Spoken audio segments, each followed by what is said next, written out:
안녕하세요. 오늘도 사연살롱을 찾아주셔서 감사합니다. 오늘도 즐겁고 설레는 마음으로 가게를 열어요. 정성스레 재료를 손질하고 레시피를 복기하며 더 맛있게 만드는 방법은 또 없을까? 두뇌 회로를 풀가동해요. 직원들과 매일 소통하고 이곳에 오셔서 맛있게 식사하실 손님들을 상상하며 하루를 시작해요. 이것이 제 일상이자 행복이에요. 하지만 얼마 전까지만 해도 이런 행복과 즐거움을 전혀 느끼지 못하고 버둥거리며 살았었죠. 제가 진흙탕에서 간신히 빠져 나온 이야기 같이 좀 들어주실래요? 저는 어릴 때부터 하고 싶은 꿈이 확고한 사람이었어요. 맛있는 음식을 만들고 그 행복을 다른 사람들과 나눌 수 있는 최고의 요리사가 되고 싶었죠. 뭐든 제가 만들어 보겠다며 주방을 엉망으로 만들기 일쑤였지만 제게는 큰 기쁨이었어요. TV에서 어디 맛집 사장님이라며 나와서 뚝딱뚝딱 음식을 만들어내고 그걸 맛본 패널들이 한바구음을 지으며 엄지척을 내밀 때 그 기분, 그 뿌듯함이 고스란히 제게도 전해져 저 역시 그런 맛집 사장님이 되리라 결심했었거든요. 아무래도 요리에 관심이 많다 보니 관련 자격증들을 따는 재미도 일찍 알게 되었어요. 한식, 양식, 일식, 중식, 제빵까지 모두 몇 년에 걸쳐 차근차근 자격증을 따기 시작했어요. 배우면 배울수록 재미를 붙이다 보니 실력은 덤으로 따라왔어요. 고등학교를 졸업하고 대학을 가야 하나 고민을 하다 저는 빨리 사회로 나가야겠다는 결심을 했어요. 나이는 어리지만 워낙 따놓은 자격증들도 빵빵하고 학교에서도 써주신 추천서가 넘쳐나 바로 일자리를 구하는 것은 크게 어렵지 않았어요. 막내 보조로 들어갔던 첫 번째 일식집에서 제 미래가 바로 결정이 되었어요. 그곳의 메인 셰프님은 일본에서 유학까지 하며 정통 일식을 배워 많은 시간을 들여 연구하고 공부하신 분이었어요. 보통 텃세가 있을 법도 한데 셰프님은 어린 나이에 열정적으로 요리에 매진하는 저를 무척이나 기특해 하시며 아껴주셨어요. 저는 덕분에 일식을 더 좋아하게 되었고 더욱 깊이 빠지는 계기가 되었죠. 그곳에서 저는 7년을 넘게 일했어요. 하지만 셰프님의 갑작스러운 건강 악화로 더 이상 운영이 어려워졌고 어쩔 수 없이 주방 식구들은 헤어짐을 고할 수밖에 없었어요. 문을 닫으면서도 셰프님은 저를 꼭 붙들고 말씀하셨어요. 규혜야, 너는 지난 7년 동안 내가 본 사람 중에 가장 열심히 한 사람이야. 너도 옥내까지나 막내일 수는 없잖니? 그리고 네 실력은 이미 메인 셰프라고 해도 손색이 없을 정도로 좋아. 좀 이른감이 없잖아 있지만 언젠가는 네 식당을 차릴 테니 조금 빨리 시작해보는 건 어떻겠니? 결과가 좋던 나쁘던 빨리 경험을 해보면 너같이 똑똑한 애는 더 많이 배우고 성장할 것 같거든. 내가 말한 이게 꼭 정답은 아니지만 너는 어디 가서 무엇을 하든 정말 잘할 거야. 나는 정말 너를 믿어 의심치 않는다, 규희야. 셰프님은 아직 30살도 되지 않은 제게 가능하다면 식당 오픈을 해보는 것이 어떻겠냐고 물어보셨고 저도 그 말을 듣고 괜히 도전 정신이 끓어오르더군요. 그래, 셰프님 말대로 한 살이라도 어릴 때 뭐든 해보면 결과가 어떻든 그만큼 경험치가 쌓이고 습득하는 게 많겠지. 작게라도 한번 시작해보자. 저는 그동안 모은 돈과 받을 수 있는 대출을 보태 5평 남짓한 작은 일식당을 열게 되었어요. 워낙 작은 가게다 보니 일반 테이블과 의자는 고사하고 모든 자리를 바 형태로 만들어 손님을 맞이했어요. 처음 시작은 어설프고 막막했지만 정말 다행히도 저는 금방 자리를 잡을 수 있었어요. 오픈한 지 1년이 조금 넘었을 때는 매일 대기가 1시간을 넘는 것은 우스웠죠. 저는 행복한 비명을 지르고 있었어요. 저의 첫 번째 도전이 이렇게나 성공할 줄은 상상도 하지 못했었거든요. 언제까지나 모든 것이 그렇게 순조롭게 흘러갈 줄만 알았어요. 하지만 역시나 성공은 그렇게 쉽게 얻을 수 있는 것이 아니었어요. 제 가게가 들어가 있는 건물에 대해서 이상한 소문이 돌기 시작했어요. 여기 건물주 완전 빌턴털이 돼서 나갈 때 아무것도 못 건진대.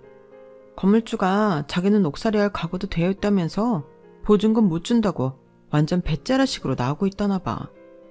다른 사람한테 넘어가도 한 푼도 못 받고 쫓겨날 수도 있대. 장사는 잘 되고 있었지만 입점해 있던 상가에 큰 문제가 생겼어요. 저를 포함한 다른 가게의 보증금을 갖고 건물주가 엉뚱한 곳에 투자를 했던 거예요.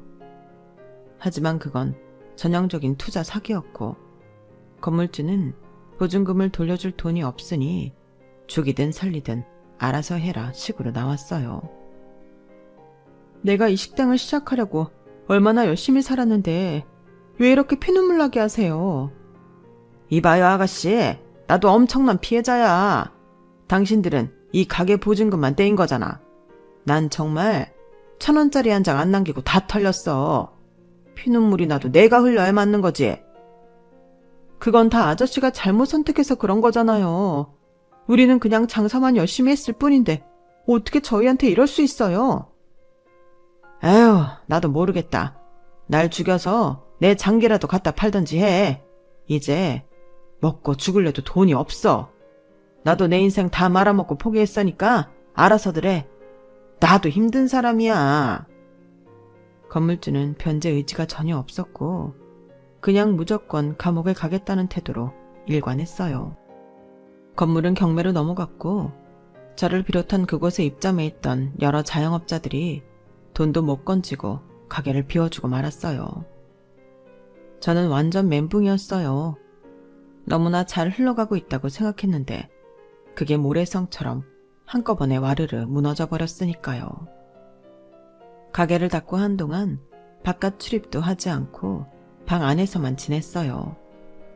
우울감에 잠식되어 밥도 먹지 않고 매일 누워서 울기만 했어요. 그러다 어느 날 이런 생각이 들었어요. 황규희, 너 처음 식당 열 때 뭐라고 했어? 잘 되든 안 되든 난 아직 한참 젊고 경험을 기회 삼아 더 성장하는 사람이 되자고 결심했었잖아. 돈? 물론 적은 돈은 아니지만 내가 다시 용기 내 시작한다면 충분히 벌 수 있잖아. 나 스스로를 믿자. 난 뭐든 할 수 있는 황규희다. 저는 3개월 만에 다시 마음을 고쳐먹었어요. 아직 창창한 20대이고 고작 첫 번째 도전이었을 뿐인데 문제없이 잘 되는 게 더 이상한 거다 라고 생각했죠. 저는 굳은 일부터 다시 시작했어요. 겸사겸사 초심으로 돌아가 저를 다잡을 수 있는 계기가 되는 것 같더군요. 평소 맛있기로 소문이 자자했던 일식집에 무작정 이력서를 들고 찾아가 사정을 얘기했어요. 우리는 지금 직원을 따로 뽑을 예정이 없는데. 네, 그냥 이런 지원자가 있다라는 것을 말씀드리고 싶어서 찾아왔습니다. 혹시 제게 기회가 주어진다면 어떤 위치에서라도 정말 열심히 하겠습니다. 이곳에서 꼭 일해보고 싶습니다. 그러다 정말 기적처럼 주방에 한자리가 나게 되었고 먼저 찾아와 적극적 태도를 보인 제게 연락이 왔어요. 더 지체할 것도 없이 바로 일하겠다는 대답과 함께 이튿날 바로 출근해 일을 시작했어요. 확실히 굳은 일이 더 많기는 했지만 제 가게를 할 때보다는 마음이 더 편하더군요. 저는 정말 열심히 일했어요. 왜냐하면 한번 해보고 나니까 더 잘하고 싶은 욕심이 생겼거든요. 그리고 언젠가 또 저만의 식당을 다시 갖고 싶더라고요. 그 미래를 위해 지금 이런 고생쯤은 다 참아낼 수 있었죠. 그리고 그 일식집에서 제 평생 동반자라고 생각했던 남편을 만나게 되었어요. 남편의 이름은 이종진. 나이는 저보다 6살 많았고 직접 친분이 있었던 것이 아니라 함께 일하던 동료의 친구로 어울리다 알게 되었죠. 그는 K그룹 계열의 대기업에서 일하고 있었고 나이에 비해 일찍 능력을 인정받아 꽤 잘 나가는 사람이었어요. 동료들과 술 한잔하는 자리에서 동료가 남편을 부르면서 서로를 알게 되었고 연락을 하고 지내다가 호감이 생겨 교제까지 하게 되었어요. 남편은 두드러지는 단점 없이 지극히 평범한 남자였고 사귀는 시간이 길어지자 결혼 이야기가 오가게 되었어요. 나는 너보다 6살이 더 많다 보니 집에서도 그렇고 결혼 압박이 아예 없는 것은 아니야. 우리도 만난 시간이 적지 않고 서로 잘 맞다고 생각해. 너에게는 부담이 될 수 있지만 너와 결혼해서 가정을 꾸리고 싶어. 나도 오빠랑 결혼을 아예 배제했던 것은 아니지만 아직 내가 이뤄내고 싶은 것이 많아서 솔직히 결혼에 대해 확신이 안 서. 아무래도 결혼하게 되면 내 일은 순위가 밀리게 되니까. 그런 거라면 걱정 마. 결혼해도 교이 내 꿈을 이룰 수 있게 내가 많이 도와줄게. 원한다면 아이도 늦게 가져도 돼. 그냥 결혼만 먼저 하자. 저도 남편을 많이 좋아하고 있었고 자신 있게 제 서포트를 자처하고 나서는 그를 보며 안심하고 결혼을 결심할 수 있었어요. 인사를 드리려고 찾아뵌 그의 부모님들도 평범하고 착한 분들이었죠. 아우, 실제로 보니 더 아기 같고 어리네. 피부 뽀송한 것 봐. 환영해요, 규희 씨. 이렇게 예뻐해 주셔서 감사합니다. 우리 종진이가 그렇게 규희 씨 얘기를 얼마나 입에 달고 살던지 처음 보는데 처음 보는 것 같지 않다니까. 자, 이것 좀 들어요. 오늘 규희 씨 온다 그래서 내가 신경 써서 준비했어요. 매일 다른 사람 맛있는 것만 만들어줬죠? 오늘은 내가 만든 것들 즐겨요. 와, 진짜 맛있어요. 감사합니다. 잘 먹겠습니다. 일식집에서 일을 하고 있다고 들었는데 할만해요? 네, 사실 전에 제 가게를 오픈했다가 건물주 문제로 문을 닫은 적이 있거든요. 한번 제 식당을 해보니까 눈에 들어오는 게 더 많아서 지금 비록 메인은 아니지만 열심히 하고 있습니다. 아주 생활력이 강하고 당찬 아가씨네. 지금 아직 어린데도 이렇게 꿈이 크고 생각이 바른데 나중에는 얼마나 크게 성공을 할지 가늠도 안 가네요. 우리 종진이가 사람을 아주 참 잘 만났다 싶어요. 시부모는 딱히 내세울 것 없는 저를 예뻐해 주셨고 부모 사랑을 깊이 받고 자라지 못한 저 역시 너무 감사하고 마음이 따뜻해지더군요. 그렇게 큰 장벽 없이 남편과 저는 결혼을 했고 시댁에서 크게 멀지 않은 곳에 신혼집을 구해 살았어요. 제가 아무래도 저녁 늦게까지 일을 하다 보니 남편의 저녁 식사를 챙겨주지 못할 때가 많았는데 그 점에 대해서 시모는 오히려 저를 다독이며 말했어요. 귀 너는 종진이 걱정 말고 내 일만 열심히 하렴. 나도 요리하는 거 좋아하고 또 맛있게 만들잖니. 내가 반찬 듬뿍 만들어서 가져다 줄 테니 종진이가 꺼내서 먹게만 하렴. 너야말로 밥 잘 챙겨 먹고 이래. 알았지? 저는 저처럼 시부모의 사랑을 받는 사람은 없을 거라고 생각이 들 정도로 마음 편하게 일을 할 수 있었어요. 평소 요리하는 것을 좋아한 시모는 시간이 날 때마다 저 대신 반찬이며 국을 해다 날라 남편에 대한 제 미안함을 덜어주시고는 했어요. 남편 역시 크게 불만이 없었고요. 결혼 생활 중 임신을 하기는 했었지만 2번이나 유산을 하고 말았죠. 그 바람에 저는 아이 갖는 것이 매우 두려워졌고 남편과 시댁에서도 그 마음을 존중해 주셨어요. 그래, 유산도 애 낳는 거랑 똑같다고 하던데 귀인이가 얼마나 무서웠겠니. 우리는 괜찮으니까 네 몸이랑 마음이 다 준비되었을 때 천천히 아이 갖도록 해. 이해해 주셔서 감사합니다. 남편의 식사까지 다 챙겨주면서 아이까지 너무 무리해서 갖지 말라고 하는 시부모가 제게는 친부모님보다 더 가족같이 느껴졌어요. 정말 결혼을 잘했다는 생각이 매일같이 들더군요. 그렇게 잘 지내다 결혼을 하고 5년쯤 되었을 때 제게 절호의 기회가 한 번 더 다가왔어요. 함께 일하던 친구가 같이 식당을 열자며 제안을 해왔던 거예요. 귀희야, 너랑 같이 하면 난 뭐든 성공할 것 같아. 이번에 여기 식당 그만하고 나가서 우리 거 차려보자.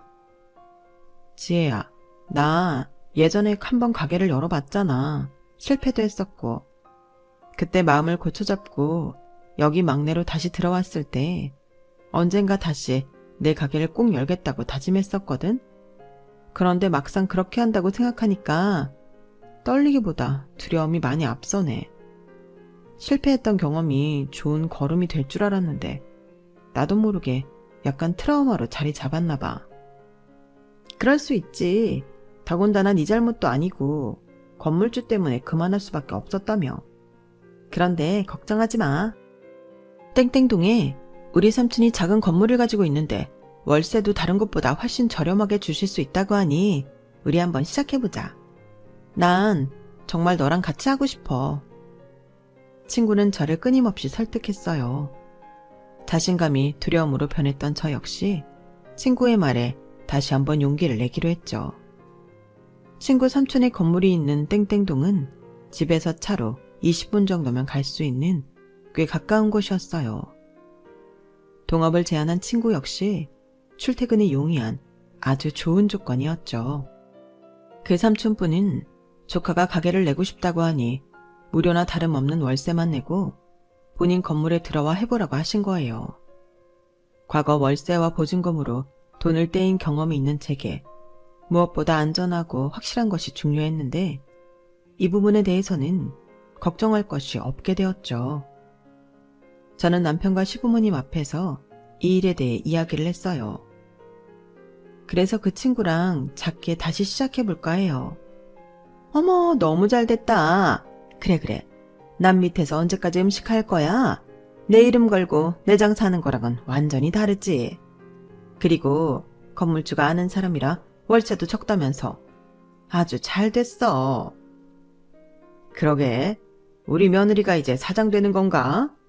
나도 퇴직금으로 식당이나 차려볼까? 다행히 시댁과 남편은 제 결정에 대해 응원을 해주는 분위기였어요. 언제나처럼 훈훈하고 따뜻한 말을 서로에게 전하면서 헤어졌어요. 하지만 그날 나눈 대화가 이 모든 불화의 화근이 되고 말았어요.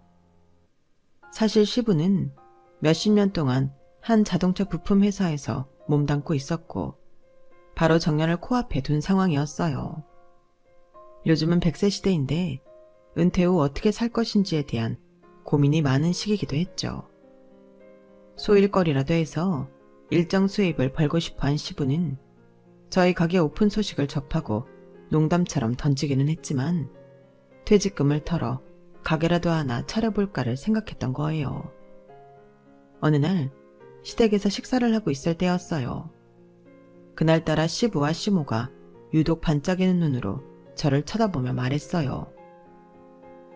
얘 기우야, 넌 전에 한번 해봤다면서 장사하는 거 어떠니? 장사요? 뭐 힘들긴 힘들죠. 힘들기만 해. 제 장사니까 아무래도 더 신경 써서 하게 되고 잘 되면 또 성취감도 크고 그렇죠. 그렇지? 세상에 죽기만 하란 법은 없으니까. 그런데 그건 왜요? 아니 지난번에 네가 식당 오픈하기로 했다고 하고 갔잖니.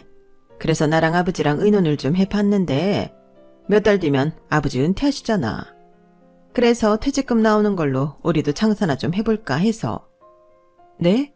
장사요? 요즘 같은 시대에 우리 나이 70도 안 됐는데 지금 은퇴하고 집에만 있으면 뭐하니? 죽을 때까지 좀 생산적인 일을 해야지. 그래서 우리도 장사나 할까 한다. 아버님은 평생 회사만 다니셨고 어머님은 전업주부셨잖아요. 갑자기 장사를 한다고 하면 많이 어렵지 않을까요? 그런데 무슨 가게를 하시려고요? 뭐 먹는 장사가 그래도 접근이 쉽지 않겠니? 치킨집도 괜찮고 그 뭐더라? 마라탕? 요즘 애들 그거 많이 먹는다며. 그건 시작만 하면 돈방석 깔고 왔는데. 그게 말이에요, 어머님 아버님. 의도는 참 좋은데 제 생각에는 좀 더 심사숙고하시고 결정하셨으면 좋겠어요. 음식 장사가 문턱이 제일 낮다고 생각하시지만 사실 그게 아니에요. 지금 식당 하는 자영업자가 제일 많잖아요. 그 중에서 살아남아야 하는데 몇 번이나 식당을 했다가 다른 사람들도 많이 어려워하거든요. 그런데 하물며 종목도 확실히 아직 안 정하셨고 이런 쪽은 한 번도 경험해보시지 않은 두 분이 덥석 달려들었다가 많이 힘들어하실까봐 걱정돼요. 예, 너도 알다시피 내 요리 솜씨가 좀 괜찮니? 이 나이 되니까 레시피 필요 없이 뭐 넣으면 되겠구나 하고 금방 뚝딱하고 만들어낸다니까? 음식 장사가 요리 솜씨만 있으면 되지 뭐가 더 필요하겠어. 우리 두 노인네 아직 어디 한 군데 아픈 곳 없고 건강하잖아. 장사 뭐 그까짓 거 그렇게 어려우면 길거리에 그렇게 식당이 빽빽하게 있겠어? 너무 어렵게 생각할 필요 없을 것 같아. 하지만 그 퇴직금 두 분 노후 자금이신 거잖아요. 조금 더 안전한 곳으로 하시는 게. 얘가 오늘따라 왜 이렇게 부정적으로 나와? 넌 우리가 아직 시작도 안 했는데 뭐든 그렇게 망할 생각부터 하는 거니? 아니요, 어머님, 아버님. 제 말은 그게 아니라 정말 걱정도 되고 신중하게 고민하셔서 결정하셔야 된다는. 예, 너 장사 한번 해봤다고 우리 두 사람 무시하는 거니? 장사는 뭐 너 같은 사람만 하라는 법이라도 있어? 저는 식당을 오픈하는 것에 대해 별 어려움 없이 너무 쉽게 돈을 벌 수 있다고 생각하는 시부모를 정말 말리고 싶었어요. 아버님 동창 중에 한 분도 평생 은행에서만 일하다 은퇴하고 퇴직금으로 샤브샤브집인가? 그거 차렸다는데 세상에 사람들이 줄 서서 기다렸다 먹는다더라. 은행에서 10년 일하고 번 돈보다 1년 잠깐 반짝한 게 더 많대. 세상에 마음 먹고 덤비면 못할 일이 뭐가 있니? 그리고 우리 집엔 네가 있잖아. 뭐가 걱정이야? 저요? 그래. 너도 식당 할 건데 모르는 거 있으면 너한테 물어봐서 하면 되지 뭐.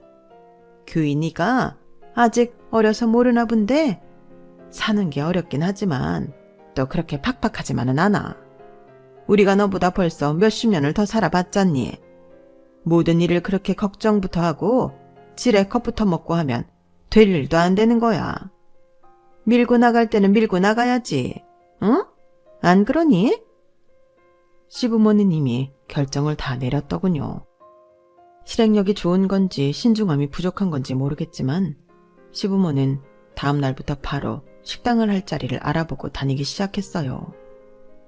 아직 뭘 할지도 확실히 결정 안 하고 가게부터 알아보는 게 꺼림칙해서 슬그머니 말렸더니 또 한 소리만 듣고 말았죠.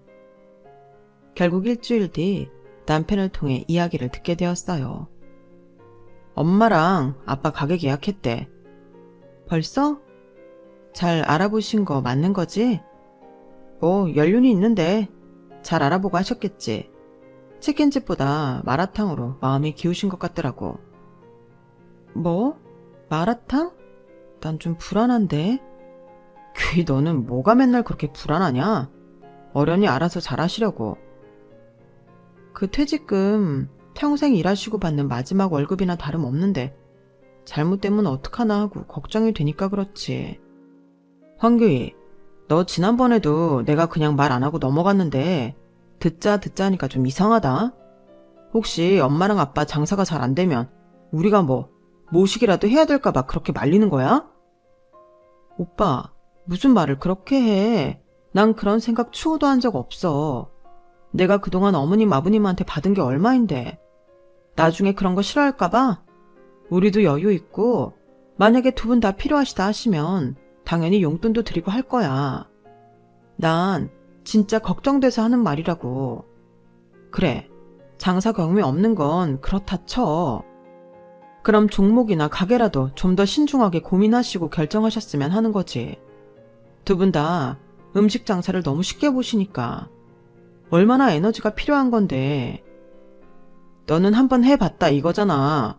그렇게 잘 알면 너라도 발벗고 나서서 도와주면 되잖아. 나도 식당 오픈 앞두고 이것저것 준비하느라 맨날 바쁜 거 오빠도 알잖아. 갑자기 왜 이렇게 삐뚤어지게 나와? 삐뚤게 나온 건 네가 먼저야. 아무튼 아빠랑 엄마 뭐 한다는 거 이제 말리지 마. 나도 듣기 싫으니까. 남편 역시 아르바이트도 한번 해보지 않고 쉽게 대기업을 들어간 사람이라 모든 일을 우습게 보는 경향이 있더군요. 당사자들은 다 속이 편하고 시댁 일을 진짜 걱정하는 건 저 혼자뿐인 것 같았어요. 결국 시부모는 아직 퇴직금을 받지도 않았는데 가까이 있던 3천만 원 적금을 깨서 가게 계약금을 처리했고 시작이 반이라며 뭐 거의 다 준비를 한 것처럼 이야기를 하더군요. 우리가 구한데도 교회 식당 열려고 하는 땡땡동이더라. 아마 걸어서 10분 정도 걸리나 그런 것 같아. 두 분도 땡땡동에 하셨어요? 그런데 그쪽에 마라탕집이 이미 많이 들어와 있다고 들었는데. 그래? 난 그런 거 못 들었는데? 그래도 거기 워낙 오가는 사람이 많아서 좋대. 역시 시부모는 잘 알아보지 않고 부동산에서 흘리는 이야기만 듣고 벌컥 계약을 한 것 같았어요. 예, 그래도 우리가 현장답사 한답시고 주변에 있는 마라탕을 먹어봤잖니. 난 보통 그걸 왜 먹는지 모르겠더라. 맵기만 하고 맛없어. 네? 어머님, 그럼 다른 메뉴를 하셔야죠. 어머님이 먹어보고 맛있고 자신 있는 걸로 하셔야 손님들도 만족하지 않을까요?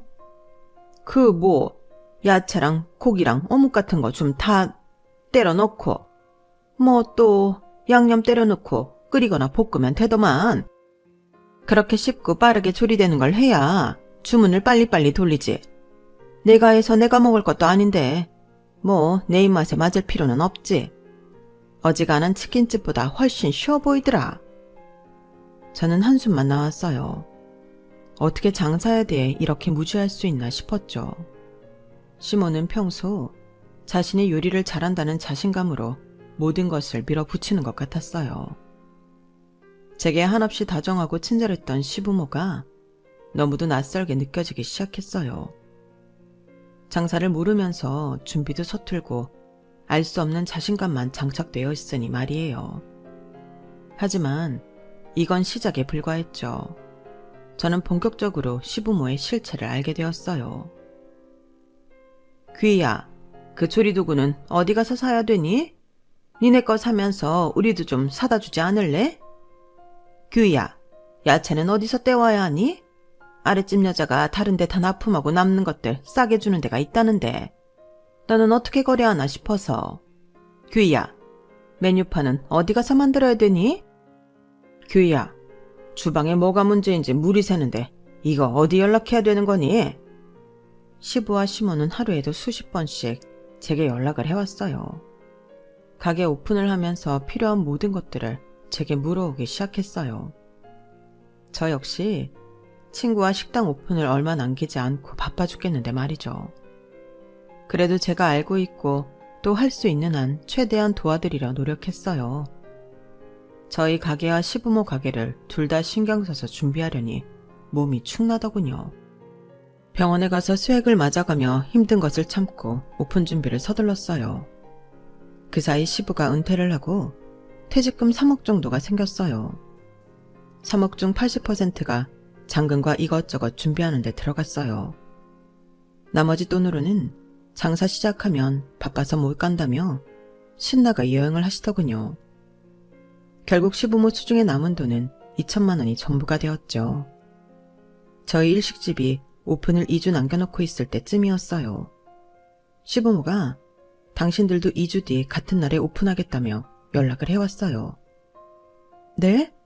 오픈일이 겹치면 어떡하죠? 뭘 어떡하니? 그날 종진이는 회사에 휴가 내고 전단지라도 돌리는 거 도와주러 온다고 하더구나. 너는? 저요? 저도 그날 오픈하잖아요. 너는 다른 통업자 사장도 있다면서. 나랑 아버지는 처음 시작하는 건데 그래도 네가 와 있으면 좀 좋겠니? 네? 저보고 마라탕집으로 오라고요? 그래, 거기는 그 친구 보고 하라 그러고 너는 오전에 여기 건너와서 우리 좀 도와주렴. 내가 자신이 없는 건 아닌데 첫날이라 많이 어수선할 것 같아. 자리가 좀 잡힐 때까지 여기도 좀 같이 봐주렴. 저는 너무 어이가 없었어요. 아무리 도보 10분 정도 걸리는 가까운 거리라 해도 저 역시 제 식당 여는 날 당신들을 도와주러 오라고 하는 것이 이해가 되지 않았죠. 다른 때도 아니고 오픈날이라 저 역시 저희 식당을 지켜야 한다며 끝까지 가지 않자 시부모의 태도가 180도 바뀌었어요. 내가 지금 이 꼬라지를 보려고 너네 냉장고에 반찬 채워주고 한 줄 아니? 귀 네가 잘났으면 뭐가 얼마나 잘났다고 아주 고개 빳빳이 들고 못 도와준다고 자신있게 말하는 거야? 오냐오냐 했더니 아주 혼자 잘났지? 어? 시모는 과거 당신이 제게 잘해줬던 것을 들먹이며 협박 아닌 협박을 했어요. 저는 결국 마음이 약해져 제 식당을 하면서도 시부모가 필요할 때 도와주러 가고는 했어요. 이러다 보니 저절로 동업하는 친구의 볼멘 소리가 나오기 시작했고 저는 매일 사과만 할 뿐이었죠. 규희야, 너희 시부모 일인 건 알겠는데 손님 많아지는 시간에 이렇게 자리 비우는 건 좀 그렇지 않니? 오늘도 자리는 있는데 일손이 부족해서 돌아간 팀이 몇 팀인 줄 알아? 미안해 나정아. 내가 다음부턴 그런 일 없게 할게. 시부모의 호출이 잦아질수록 친구와도 사이가 어려워지는 것을 느낄 수 있었어요. 저는 아무래도 이제는 단호한 조치가 필요할 것 같아 시부모의 연락이 와도 제 가게를 지켜야겠다 생각했죠. 어김없이 그날도 전화가 울렸어요. 규희야, 지금 여기로 좀 와보렴. 어머님, 곧 있으면 저녁 장사 시작해야 돼서 지금 한창 바쁜 타임이에요. 무슨 일 때문에 그러세요? 아니 그 뭐냐, 우리도 배달하는 어플 거기에 들어가고 싶은데 어떻게 해야 하나 싶어서 그러지. 오픈한 지 얼마 안 됐는데 매장에 사람들이 별로 없어. 그래서 지인한테 물어봤더니 마라탕 같은 건 배달로 많이 시켜 먹는데 그것도 아직 신청 안 했냐며 오히려 핀잔을 주더구나. 우리도 그 핸드폰으로 올려서 전화 주문 받고 할 수 있게 좀 빨리 알아봐 주렴. 시부모는 머리부터 발끝까지 다 제 손길이 닿기를 주문했어요. 하지만 이번 일은 저도 쉽게 참을 수 없이 불편한 감정을 조용히 말씀드리기로 했죠. 어머님, 다름이 아니라 요즘 일식집이 점점 바빠지고 있어요. 제가 자꾸 자리를 비우니 동료 친구가 많이 힘들어하고요. 배달앱에 등록된 주변 식당이 있으면 좀 알아보셔서 문의를 해보시는 게 어떨까요? 아니면 종진씨 퇴근하고 한번 알아봐 달라고 해보세요. 너 우리 같은 식구라고 생각 안 하니? 뭐 이런 것 좀 도와줬다고 그렇게 생색을 내면서 종진이한테까지 시킬래? 시키는 것이 아니고요. 제가 많이 힘에 부쳐서 그래요. 지금 여기 일식집에만 집중해도 모자랄 판인데 제가 너무 정신없이 하니 옆에 동료도 많이 힘들어하네요. 어머님이 좀 이해해 주세요. 하지만 그 착하고 순했던 시모와 시부는 제게 서운함을 전부 표현해내더군요. 어리고 야무진 애가 들어왔다고 좋아했더니 자기밖에 모르는 이기적인 애였네. 그런 줄도 모르고 예쁘다 예쁘다 해줬으니 우리가 바보지. 아무리 네가 바빠도 시부모님이 은퇴자금 탈탈 털어서 하는 건데 먼저 뭐 필요한 건 없는지 물어보지는 못할 망정. 뭐? 지금 일식집에 집중하기도 바빠? 그동안 우리가 너한테 얼마나 잘했니? 너 인간이 그러는 거 아니다. 그렇잖아도 이거 가게 열고 한 달 동안 손님도 많이 없어서 속이 썩어 문드러지려고 하는데 너까지 어쩜 그렇게 말을 밉게 하니? 결국은 시부모의 갈등이 남편과 제 싸움으로 번지게 되었어요. 황교희, 너 진짜 이럴 거야?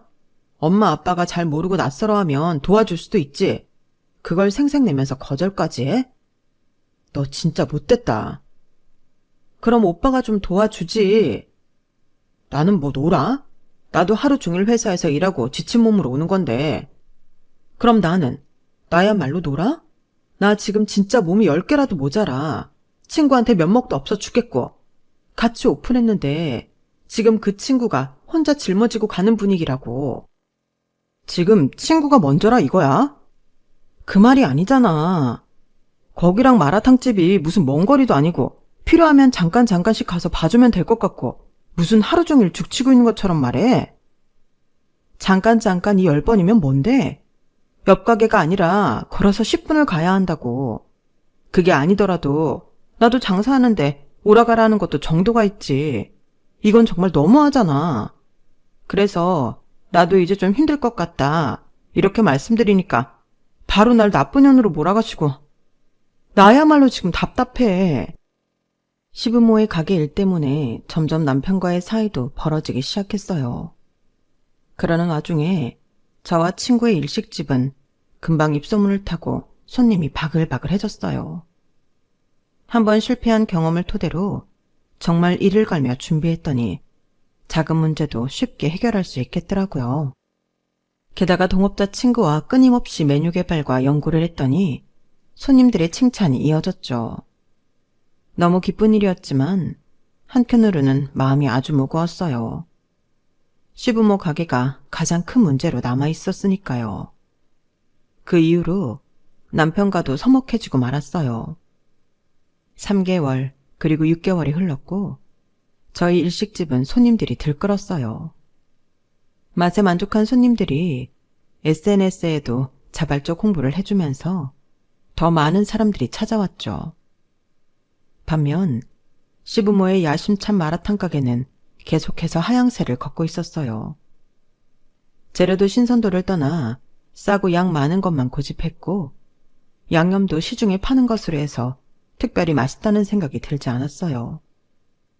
게다가 두 분이서만 다 하시려고 하다 보니 손길이 미치지 못해 불만을 토로하는 손님들이 많아지기 시작했죠.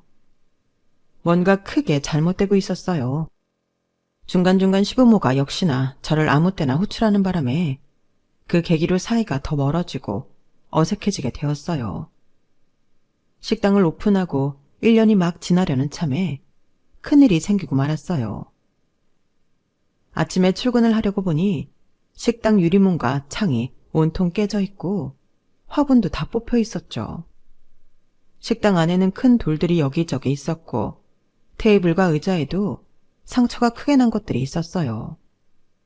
저는 너무 놀라 CCTV를 돌려보았고 그걸 본 후 더 놀라서 아무 말도 할 수가 없었어요. 가게를 이렇게 만든 범인은 바로 시부와 시모였던 거예요. 혹시 누가 알아볼까? 전부 검은 옷으로 풀착장한 2명이 새벽 3시쯤 가게를 엉망진창으로 만들어 놓는 것이 고스란히 다 찍혀 있었죠. 누가 봐도 시부와 시모의 체형과 움직임이었어요. 너무 숨이 막히고 울분이 차올라 몸이 부들부들 떨렸어요. 당장 시부모에게 달려갔어요. 뭐 하시는 거예요? 네? 왜 저희 가게 그렇게 난장판으로 만드셨어요? 무슨 소리야? 나는 뭔 소린지 도통 모르겠다. 뻔뻔한 두 사람은 예상했듯이 오리발부터 내밀더군요. 이 CCTV 좀 보세요. 검은 옷이랑 모자, 마스크로 두 분이 가려질 것 같으세요? 누가 봐도 어머님 아버님이에요. 도대체 무슨 짓을 하신 거예요? 그러니까 말이다. 네가 진작에 좀 잘했으면 우리가 이렇게까지 했겠니? 네? 무슨 말씀이세요? 너 혼자 잘났다고 아주 우리 부탁은 귓등으로 듣는 척도 안 하더니만 니네 식당 그렇게 사람들이 바글바글 한다면서 지금 우리 가게 봐라. 손님 앉아있는 테이블이 하나라도 있는지. 시부모는 이렇게 고생을 하고 있는데 지는 뭐가 좋은지 희희낙낙하고. 제가 이 마라탕집 하라고 두 분 떠밀었어요? 그런 거 아니잖아요. 전 오히려 신중하시라고 말렸잖아요. 하겠다고 고집해온 건 두 분이에요? 제가 뭘 그렇게 잘못했나요? 상황이 이러면 우리 가게를 우선시 해줘야 하는 거 아니냐? 넌 종진이 아내고 우리 며느리잖아. 도무지 너한테는 가족애가 하나도 느껴지지가 않으니? 그리고 마라탕이 이렇게 안 되는 거였으면 그때 더 적극적으로 말렸어야지. 네? 애초에 제 말 들은 채도 안 하신 거 두 분이랑 오빠예요. 이제 와서 장사 안 되니까 저한테 화풀이 하시고 그것도 모자라 가게를 테러해요? 처음에 많이 제가 도와드렸잖아요. 그럼 사소한 건 좀 스스로 하시려는 노력을 해야지. A부터 Z까지 빠짐없이 저를 괴롭혀가면서 연 가게잖아요. 그럼 두 분이 더 잘하셨어야죠. 얘 좀 봐, 얘 좀 봐. 지금도 지가 잘났다고 아주 주둥이 나불대는 것 좀 봐. 우리 장사 망한 건 다 너 때문이야. 저는 화가 난다기보다 넋이 나가 있었어요. 이 모든 잘못 돌아가는 상황을 제게 뒤집어 씌우려고 하는 것이 보였죠. 저는 더 이상 참을 수 없었어요. 저는 얼마 뒤 남편에게 이혼 서류를 건넸어요. 야, 황교희 대단하네. 지 식당 좀 굴러간다고 이거부터 내미네. 그동안 너한테 시간 쓴 나랑 우리 부모님이 불쌍해 죽겠다. 아주. 끝까지 정말 이기적이네. 어머님, 아버님 잘못은 정말 손톱만큼도 없다고 생각하는 거지? 두 분 다 순수하게 노후 준비하시라고 시작한 장사라고. 그런데 뭘 잘못하셨다는 거야? 아직도 모르는 거야? 오빠도 이렇게 나오다니. 그러니까 내가 귀에 피가 나도록 말했잖아. 장사, 특히 음식 장사, 정말 많은 에너지가 필요하고 힘들다고. 내가 목에 핏줄 세워가며 얘기할 때 오빠가 뭐라고 그랬어? 어? 아무도 내 말에 귀 안 기울이더니 지금 와서 뭐가 어떠고 어째? 나야말로 복장 터지네. 결국 저희는 좋은 결말을 맞이하지는 못했어요. 영원한 내 반려자라고 생각했던 오빠는 무조건 시댁편에 서버리며 저와 갈라서고 말았거든요. 정말 답답한 건 저였어요. 그렇게 몇 번이나 말리고 말렸는데 안 듣다가 이제 와서 저를 몰아세우다뇨. 하지만 아닌 건 아니었어요. 저는 깔끔하게 남편과 헤어지기로 마음먹고 이혼 서류에 도장까지 다 찍었죠. 이혼을 하고 저는 그제서야 제 식당에 매진할 수 있게 되었어요. 3개월 뒤 저는 시부모의 마라탕집이 문을 닫았다는 것을 알게 되었어요. 당시 일부 마라탕 가게의 비양심적 위생행동으로 말이 많아졌고 간신히 배달에 의존하던 시부모들은 그마저도 어렵게 되어 버렸던 거예요. 본인이 장사가 안 되니 못된 심보로 주변 다른 마라탕집에 리뷰 테러까지 일삼았고 결국 고발 처리까지 되었다고 해요. 일이 마무리된 이후에는 억 단위로 들어간 그곳을 급하게 폐업하고 주변 상인들의 눈치까지 보며 먼 곳으로 이사를 갔다고 하더군요. 뉴스 이슈가 부담스러웠던 남편 회사는 꼬리 자르듯이 그를 내보내는 방향으로 결정이 났다고들 해요.